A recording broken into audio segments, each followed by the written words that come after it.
नमस्कार विद्यार्थी मित्रांनो, पवित्र पोर्टलला 3 दिवसापूर्वी एक महत्त्वाची अपडेट आली. त्यामधले महत्त्वाचे 5 मुद्दे मी तुम्हाला आजच्या व्हिडिओमध्ये सांगणार आहे. सो हा व्हिडिओ शेवटपर्यंत बघा. नक्कीच तुम्हाला हे मुद्दे आपले जे प्रश्न असतील त्या प्रश्नांना सॉल्व्ह करणारे असू शकतात. सो व्हिडिओ शेवटपर्यंत बघा. आपण बघूया पवित्र पोर्टलला 5 मुद्दे कोणते महत्त्वाचे. त्यामध्ये बघा, पहिला मुद्दा आपण यामध्ये बघणार 1 ते 12 पर्यंत जर बघितलं तर एकूण 4 गट येतात. या सर्व गटांसाठी विषयानुसार जाहिरात देण्याची सूचना नेमकी काय देण्यात आलेली आहे. बिंदू नामावली अपडेट करण्याबाबत काय सूचना आहे. कला व कार्यानुभव जाहिरात येणार त्या संदर्भात त्यांनी काय म्हटलेलं आहे. आणि शारीरिक शिक्षण ह्या शिक्षकांची रिक्त पदे सुद्धा भरली जाणार आहे. सो हा व्हिडिओ शेवटपर्यंत बघा. तत्पूर्वी मला सांगू इच्छितो की इग्नाइट अकॅडमीकडे बॅचेस तर ऑलरेडी चालू झालेले आहेत, पण त्याच्यानंतर टेस्ट सिरीज सुद्धा फ्री स्वरूपातल्या चालू झाल्या आहेत. तुम्हाला फ्री टेस्ट सिरीज हव्या असेल तर खाली डिस्क्रिप्शन मध्ये कॉन्टॅक्ट नंबर दिलाय, त्यावरती कॉल करून लगेच जॉईन करा. अन्यथा ऍप डाउनलोड करून डायरेक्ट बॅचेस पण परचेस करू शकता, किंवा तुम्ही राहिलेल्या या दिवसांमध्ये टेस्ट सिरीज पण व्यवस्थित सोडू शकता. पण जे काही शिक्षक मंडळी असे असेल ज्यांना सुट्टी लागली आहे आणि सुट्टीमध्ये आता पूर्ण वेळ त्यांना अभ्यास करायचा असेल,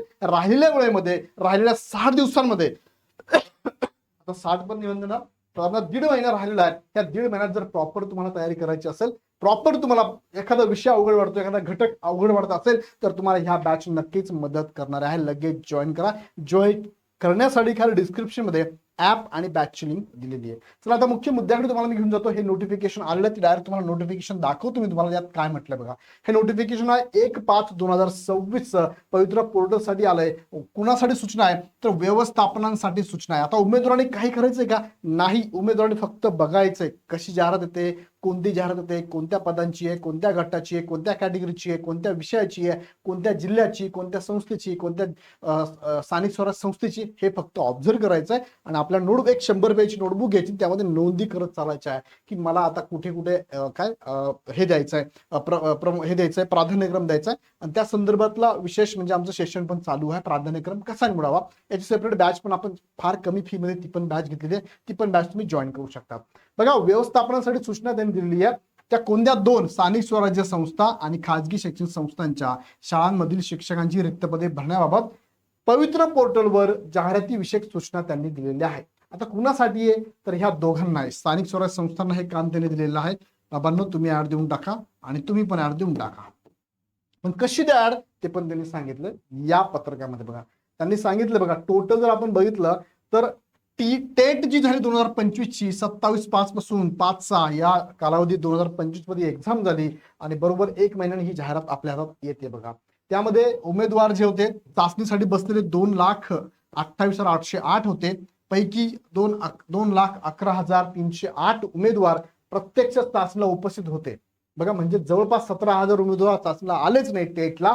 आणि त्यानंतर जे प्रमाणपत्र करायचं होतं, सेल्फ डिक्लेरेशन करायचं होतं, त्यामध्ये 1,70,108 उमेदवारांनीच केलंय. म्हणजे 211 पैकी 170 म्हणजे जवळपास 40-41,000 उमेदवारांनी प्रमाणपत्र सेल्फ सर्टिफिकेशन केलेलंच नाहीये. सो आता तुमची कॉम्पिटिशन जी असणार ती 1,70,108 उमेदवारांमधली असणार आहे. तर ही इनिशियल माहिती मी तुम्हाला दिली. आता पोर्टलवर त्यांनी सांगितलेले महत्वाचे मुद्दे लक्षात घेऊया आपण. बघा, स्थानिक स्वराज्य संस्था आणि खाजगी शिक्षण संस्थांना त्यांनी वेळ दिलाय 1 मे 2026 पासून तर 31 मे 2026 या कालावधीत जाहिराती नोंद करण्यासाठी सुविधा उपलब्ध करण्यात येत आहे. कुठे तर ह्या वेबसाईटला त्यांना जायचंय आणि इथून त्यांना तुमच्या ज्या ज्या शाळेमध्ये जशा जशा जागा उपलब्ध आहे, रिक्त आहे, त्यांची माहिती भरायची अशी त्यांनी सूचना दिली आहे. लॉग इन आयडी पासवर्ड पण त्यांनी पाठीमागे 2022 ला जो वापरला असेल तोच वापरू शकता. अदरवाईज नवीन पण तुम्ही जनरेट करू शकता. आता यातला महत्वाचा मुद्दा तुम्हाला मी सांगतो. बघा, यांनी सांगितलं की SC-BSC जे लागू झालेलं आहे ना, त्याचा पण तुम्ही नीट विचार करावा. इथे बिंदू नामावलीमध्ये आणि पैसा क्षेत्रामध्ये बघा, इथे भरती होणार आहे शिक्षकांची, त्याबद्दल पण त्यांनी अपडेट दिलाय. म्हणजे पैसामध्ये बंदी होती शिक्षक भरतीला, आता तिथे सुद्धा भरती प्रक्रिया राबवली जाणार आहे आणि SC-BSC सुद्धा इथे लागू होणार आहे. त्यानंतर पुढे त्यांनी सांगितलंय की एक एक मुद्दा त्यांनी सांगितला. बघा, शासन निर्णय पण सांगितलाय. आणि आता बिंदू नामावली आणि विषयानुसार हे 2 गोष्टी खूप महत्वाच्या असेल. बघा, बिंदू नामावली रोस्टर जे आहे म्हणजे काय की जेवढ्या जागा रिक्त आहे त्या कोणत्या कॅटेगरीनुसार रिक्त आहे, कोणत्या समांतर आरक्षणानुसार रिक्त आहे, तो बिंदू फिक्स करण्यासाठी बिंदू नामावली मावककडून मागवली जाते. मागास वर्ग कक्ष म्हणतो आपण त्याला. आणि दुसरं काय, विषयानुसार त्या पदावरती कोणत्या विषयाची रिक्त जागा आहे हे पण लक्षात घेणं गरजेचं असणार आहे. सो ह्या 2 गोष्टी अपडेट करणं, पदांची नोंद करणे आणि मान्यता देणाऱ्या सक्षम प्राधिकाराचा तक्ता पण त्यांनी दिलेला आहे. जिल्हा परिषद असेल तर बिंदू नामावली आणि विषयानुसार रिक्त पदांची माहिती भरणारा कोण असेल, शिक्षण अधिकारी प्राथमिक असेल. आणि तपासणारे जाहिरातीस मान्यता देणारा अधिकारी कोण असेल, मुख्य कार्यकारी अधिकारी असेल. त्यानुसार महानगरपालिकेला प्रशासन अधिकारी आणि आयुक्त असेल मनपाचे. त्यानंतर पुढे आहे तिसरा मुद्दा, नगरपालिका नगर परिषद कटक मंडळे असतील प्रशासन अधिकारी असेल नपा आणि नपाचा आणि विभागीय शिक्षण उपसंचालक चेक करतील. खाजगी प्राथमिक शिक्षण असेल तर अध्यक्ष सचिव संबंधित संस्था आणि संबंधित शिक्षणाधिकारी हे बघतील. खाजगी माध्यमिक शाळा असेल तर अध्यक्ष सचिव संबंधित संस्था असतील आणि संबंधित शिक्षणाधिकारी ते चेक करतील. खाजगी उच्च माध्यमिक शाळा कनिष्ठ महाविद्यालय असेल तर अध्यक्ष सचिव संबंधित संस्था आणि संबंधित शिक्षणाधिकारी हे चेक करणार आहे. त्यानंतर आता पुढचा मुद्दा फार महत्वाचा बघा, हा व्यवस्थापनाकडे एकापेक्षा जास्त माध्यमांच्या शाळा असल्यास, आता बघा काही व्यवस्थापनामध्ये मराठी माध्यम पण आहे, हिंदी माध्यम पण असेल, उर्दू माध्यम असेल किंवा इंग्लिश माध्यम असेल, एकापेक्षा जास्त माध्यमच्या शाळा असल्यास बिंदू नामावलीची माहिती माध्यम निहाय नोंद करावी. बघा जसं की एक पद रिक्त आहे ते कोणत्या कॅटेगरीसाठी आहे, कोणत्या विषयासाठी आहे आणि पुढे सांगितले कोणत्या माध्यमासाठी आहे, हे सुद्धा त्यांना अपडेट करावं लागणार आहे. त्यानंतर त्यांनी GR चा उल्लेख केलाय बघा, हा GR आहे 1126 नुसार त्यांनी सांगितलंय की स्थानिक स्वराज्य संस्थांच्या प्राथमिक, उच्च प्राथमिक, माध्यमिक, उच्च माध्यमिक शाळांतील त्या शाळांच्या संच मान्यतेनुसार शैक्षणिक वर्ष 2025-26 अखेर म्हणजेच मे 2026 अखेर रिक्त होणारी संभाव्य पदे विचारात घेऊन भरती करण्यास मान्यता देण्यात आलेली आहे. खूप चांगली बातमी तुमच्यासाठी असणार आहे, कारण तुम्हाला 31 मे 2026 पर्यंत तुम्हाला रिक्त होणारी पदांची इथे जाहिरात बघायला मिळणार आहे. ओके, प्रत्येक शाळेला असे त्यांनी आदेश दिलेले आहे.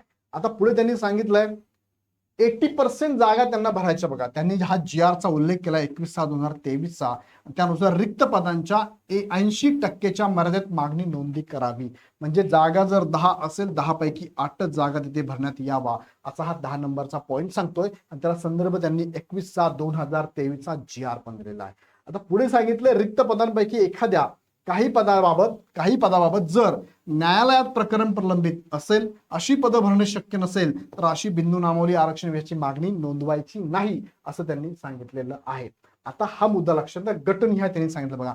1 ते 5 गटाला, 1 ते 6 ते 8, 9 ते 10, 11 ते 12 गटांसाठी त्यांनी सांगितलेली माहिती तुमच्या समोर मी सांगतो. आता बघा पहिला मुद्दा त्यांनी सांगितला GR.